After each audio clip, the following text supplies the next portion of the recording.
Öldün mü birden öl. Ama böyle birazcık koşayım şöyle var ya, ölecek acayip oluyorsun abi. Allah. Sıkarıyorsun, sıkarıyorsun.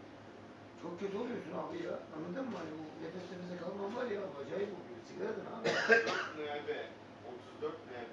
Hani nefes, kalbin duracak gibi oluyor. Anladın mı abi? Bir şey yapıyorsun ya.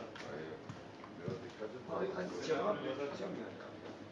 Mutlaka bırakacağım. Kafam planları yaptım şimdi. 4-5 gün, 3-5 gün hazırlanayım.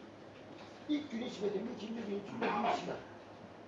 Nereye gidiyorsun? İçmem ya. Vallahi ben de çok büyük irade var Yılmaz abi. Allah Allah. Vallahi bir açarsın.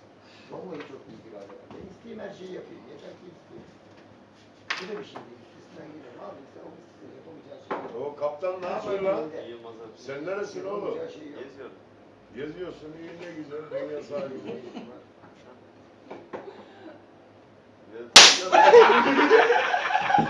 Vay be. Vay be. Ayıp oluyor ya. Oo. Bana bak.